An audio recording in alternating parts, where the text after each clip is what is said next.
os jovens que alguns estiveram conosco à tarde, lá na casa da Toca. Nós tivemos um café da honra na casa da Toca. A gente tem um café da honra, que é um café que toda pessoa que toma esse café comigo é muito honrado no tempo seguinte. Olha que coisa boa, né? Não é bom isso? A Helena esteve lá comigo tomando esse café. E antes que vocês me perguntem que dia que eu vou embora, porque sempre que termina o culto, um monte de gente me pergunta assim: você vai na minha casa? Vai na minha casa, vamos orar por fulano, vamos orar por fulano e por ciclano. Então assim, eu ia embora só dia 24, mas eu fui chamado em um concurso público e eu tenho que assumir dia 14. E por que eu não vou embora dia 14? Porque minha família está de férias e eu preciso tirar um tempo de férias com a minha família. Amém? Amém. Minha filha, minha esposa, todo mundo de férias. Então, semana que vem, a nossa missão vai ser com a família inteira no Rio de Janeiro. Então, terça-feira, eu já vou estar pregando lá no Rio de Janeiro. E amanhã, terminando o culto, eu vou direto para o aeroporto. Então eu não consigo ter um tempo para ir na casa de todo mundo que eu gostaria de ir. Amém? Amém. E eu não vou pedir perdão para vocês, porque a gente só pede perdão quando a gente erra do propósito. Quando eu faço mal, quando podia fazer o bem. Mas aí eu não tenho tempo. Se alguém se habilitar e pagar uma passagem para eu voltar só segunda-feira à tarde, aí sim, né? Aí eu posso abrir uma exceção, mas uma passagem para ir segunda à tarde está mais de 2.000. Amém? Amém. Abra sua Bíblia no livro de Hebreus. Eu estou feliz de estar vendo a minha mãe aqui. Amém? Amém, irmão. Glória a Deus. Eu fiz fazer uma oração. Vê aqui, e ela está sentada lá e não pode. Tá bom, eu vou orar. Tá bom? Eu vou orar por ela. Essa é a mãe. Amém? Estou feliz de estar vendo a minha mãe. E muitas pessoas que não tem mais o papai, mas tem uma mãe. Foram criadas comigo. Aqui nesse lugar, abre Hebreus capítulo 12. Aqui nesse lugar, eu aprendi a jogar sinuca, sabe disso? Aqui, quando foi feito, eu era adolescente. E aqui tinha uma sinuca. E às vezes, vocês que são novos nem sabem disso, né, Toca? Então aqui era um bar. Não era aqui que era um bar? Aqui tinha uma sinuca. E às vezes, eu morava aqui do lado, a gente vinha pra cá e ficava a noite inteira jogando sinuca, baralho, caipira, um monte de coisa aqui. E aí a gente vem depois de 20 anos dizer que Jesus é bom e o diabo não conhece. Amém? Amém? Essa parte você não sabia, né, Davi? Não sabia. Pois eu estava aqui, eu vi ser feito um alicerce desse lugar. Eu vi os pedreiros construírem, eu vi o cara em cima colocar madeira. Jesus é bom demais. No livro de Hebreus, no capítulo depois de Filemão. Número 12. Final da Bíblia, gente. 12. Depois de Tessalonicenses, é lá no final da Bíblia. Tito, Filemão. Quem tem uma Bíblia mais comum, está lá perto da página 775. 12. 1450, 1490. Acharam? Não, eu ainda não achei não. Hebreus 12:12. Gente, eu estou de frente ao ventilador e quando eu estou de frente ao ventilador. Desliga, pastor. Não, porque está aqui. Pode sentar, irmã. Pode sentar, pode sentar. Hebreus do pé. 12. Mas senta. Cheia. Tá melhor em pé. A irmã Cândida está emocionada. Ela vai se batizar amanhã. Deus quiser. Glória a Deus. Tem mais alguém que quer se batizar amanhã? O irmão Antero. Eu não meu velho mesmo. Glória a Deus. Não, mas tem que adorar aqui. Glória a Deus. Ó, Hebreus 12:12 diz assim: portanto, tornai levantar as mãos cansadas e os joelhos desconjuntados, e fazei veredas direitas para os vossos pés, para que não, os que manquejam não se desviem inteiramente, antes sejam sarados. 14, eu queria que todos vocês lessem o 14. 1, 2, 3. Segui a paz com todos, sem qualificação, sem a qual ninguém verá a Deus. Vamos ler de novo? 1, 2, 3. Segui a paz com todos, sem a santificação, sem a qual ninguém verá o Senhor.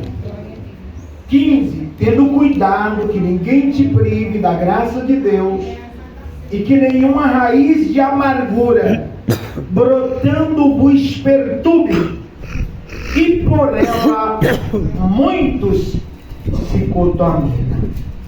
Amém? Amém. Só até aqui. Esse é um versículo que às vezes a gente ministra. Mas o apóstolo Paulo, o que alguns atribuem a Paulo, os outros não têm o autor da carta aos Hebreus. O autor dos Hebreus diz assim: voltai a levantar as mãos cansadas. Por que voltar? Porque um dia a sua mão estava levantada, mas o cansaço te venceu, a prova te venceu, a luta te venceu, a tribulação te venceu, a contenda, o desespero e às vezes a enfermidade te venceu. E aí ele diz: voltai a levantar as mãos cansadas. Levanta a tua mão direita. Pense uma coisa: quando você está em um culto, durante a ministração da mensagem, é como se fosse um GPS. Talvez alguns não sabem o que é um GPS, mas em uma cidade grande como São Paulo, nós colocamos o GPS e vamos para uma rua que nunca fomos, e ele leva na direção certa, na casa certa. Durante a pandemia, eu trabalhei de Uber e eu ia na direção correta, mas eu precisava seguir o GPS. Se ele mandasse eu entrar para a direita, eu entrava para a direita. Se mandasse entrar para a esquerda, eu entrava para a esquerda. Durante esse momento, é como se tivesse aqui um GPS. E esse GPS é o Espírito Santo. Aleluia, Deus. Ele está conduzindo esse culto. Glória a Deus. Por que muitas pessoas não chegam onde quer chegar? Porque o nosso GPS diz: entra para a direita. E o irmão diz: eu não vou entrar para a direita, eu vou continuar reto. Vai para a esquerda. E ele disse: eu também não vou. Dá glória a Deus. Ele disse: hoje eu não vou dar glória, porque eu não quero dar glória. Fica de pé. Eu não quero também ficar de pé, eu não vou para o culto. E o irmão fica contendendo com o GPS.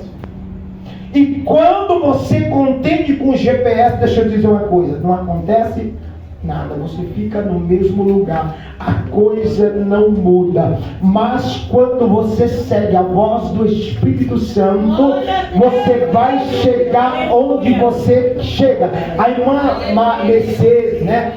Chama ela de Maria Joana, eu chamo ela de Mercedes. Ela veio aqui e ela disse que foi curada. E durante o processo do tratamento dela, o GPS muitas das vezes era o médico que dizia: olha, dona Joana, a senhora precisa estar aqui tal dia e tal hora.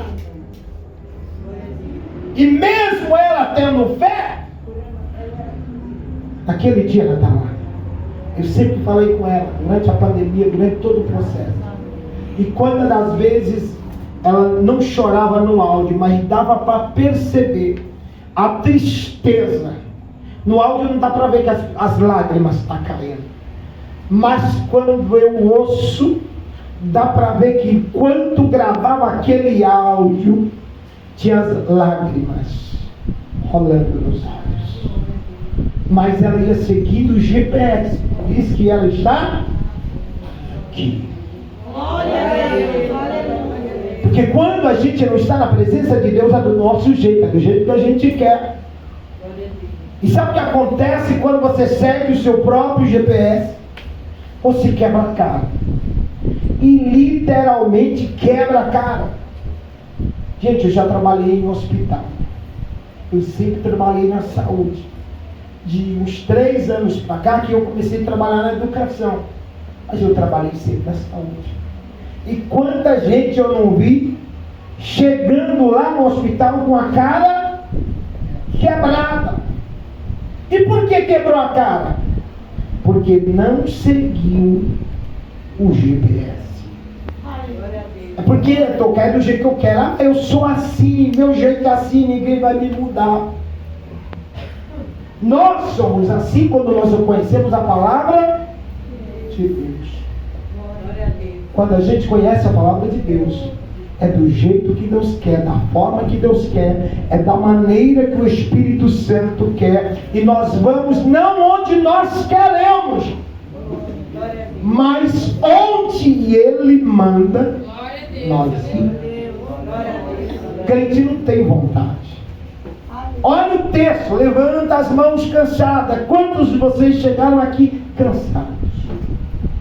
Pedindo força para Deus mais um dia. Às vezes a gente passa. Não é porque a gente, irmãos, eu sou terapeuta. Sou formado em História, Geografia, Pedagogia, Teologia, sou pastor de formação e sou terapeuta também. Eu nunca cliniquei, nunca trabalhei atendendo ninguém. Tipo assim, abrir uma clínica para fazer consulta. Mas se eu quiser abrir uma clínica para trabalhar como terapeuta, eu posso atuar e atender.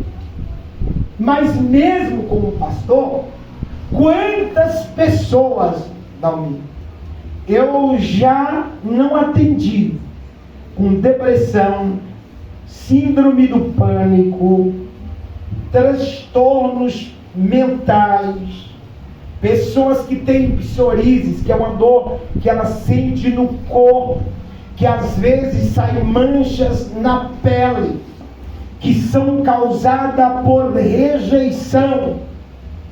A maioria das pessoas tomam remédios fortes e sente dor em todo o corpo e não tem cura, segundo a medicina, porque é uma doença emocional. Quando você faz um levantamento, 97% das pessoas são pessoas que foram rejeitadas. Aí aqui eu vou abrir um parênteses. Rejeitada pelo pai. Quantos pais rejeitam os filhos? Rejeita com palavras. Rejeita com palavras de maldição. Porque existe muitos pais que as palavras deles são palavras de maldição sobre a vida dos filhos. Rejeita quando o pai tem 2 filhos. e abençoa um e amaldiçoa o outro. Rejeita quando o pai não é presente. Quantos pais nunca foi em uma reunião da escola do filho? Isso é rejeição. Eu sou professor. Eu dou aula numa escola. Eu comecei a dar aula aos 17 anos. Quando eu falei que eu trabalhei na saúde, mas eu trabalhei na educação. E eu vejo nas apresentações das crianças, às vezes criancinha desse tamanho, ela está lá errando, é para ir para a direita, ela vai para a esquerda, mas quando elas olham e vê o pai na escola, a gente percebe o sorriso da mãe. A gente vê o sorriso que ela tem, a alegria de ver o pai na apresentação. Mas ao mesmo tempo se percebe a tristeza do filho quando não vê o pai, quando não vê a mãe. A sua ausência causa trauma nos seus filhos, causa doenças físicas e doenças psicológicas. Eu sei que nesse momento tem muita gente culpando a pandemia, tem muita gente culpando tantas coisas, mas a maioria das doenças psicológicas, psicossomáticas, a maioria são causadas por traumas. Trauma causado por abandono, por violência doméstica, violência na família, violência psicológica.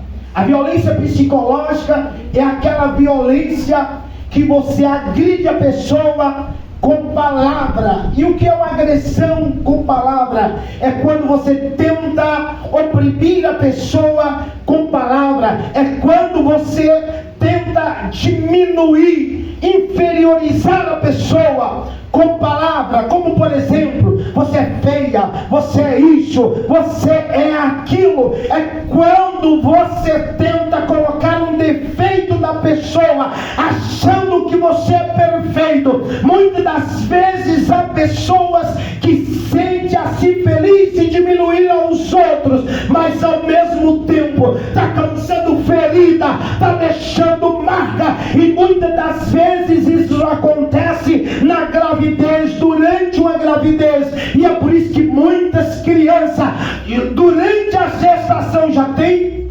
problema e já nasce com defeito de fábrica. Talvez você não saiba, mas a maioria das pessoas que tem asma, por exemplo, tiveram problema no parto.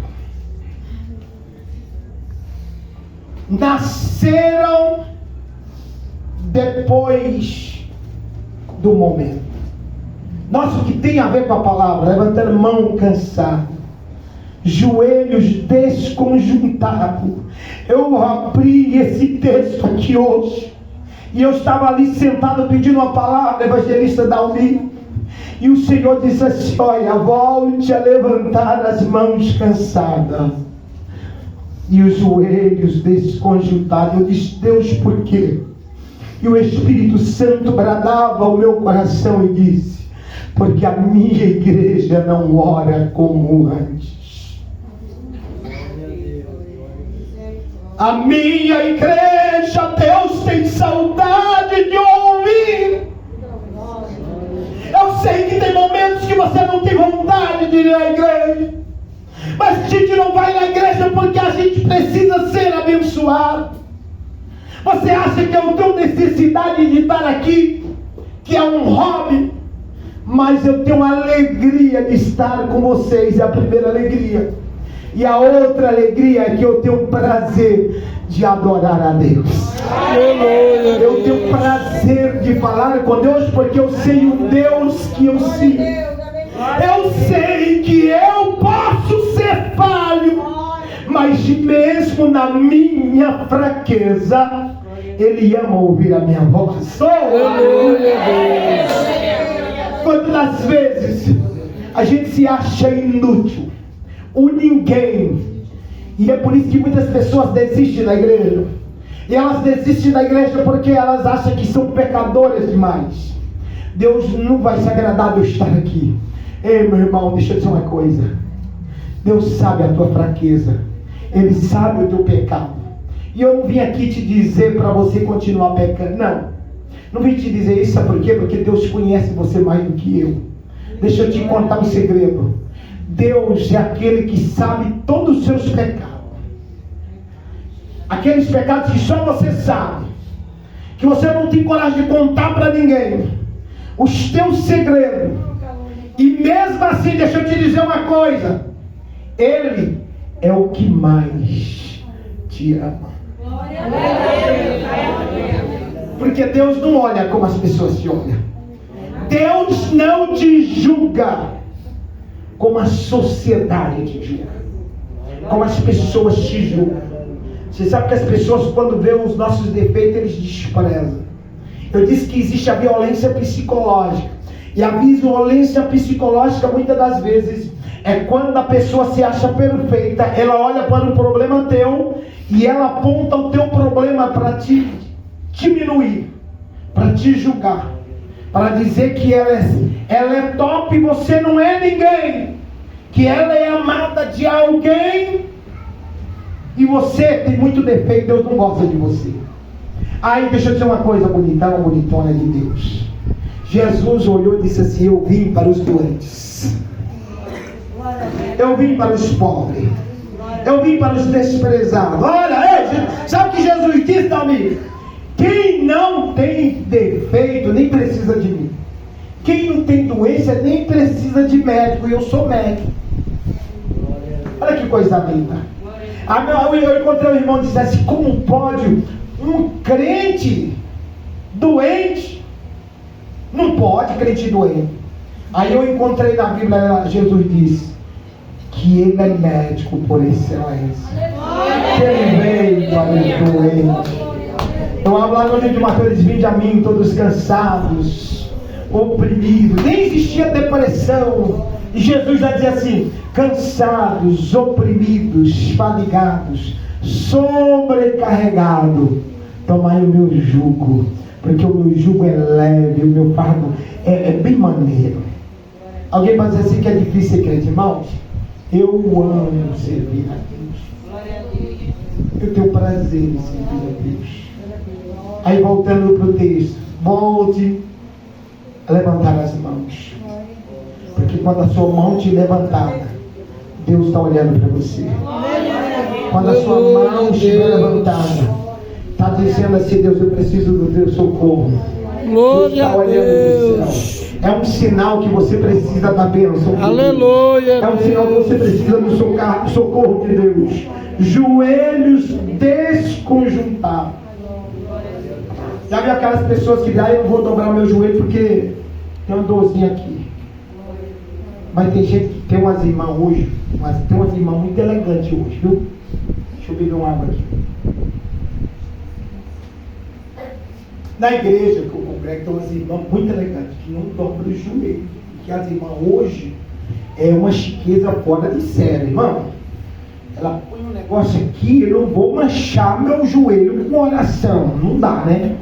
Porque as irmãs que oram mesmo, às vezes essa rodela do joelho aqui fica meia caroçudinha, né? Meia grossinha, assim, cascudinha.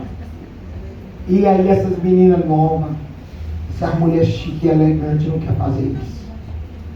Aí Deus está dizendo aqui pela palavra: volta a dobrar os joelhos desconjuntados. Deixa eu dizer uma coisa: existe guerras que você está enfrentando que você só vai vencer de joelho. O Papa pode orar por você e nada vai acontecer.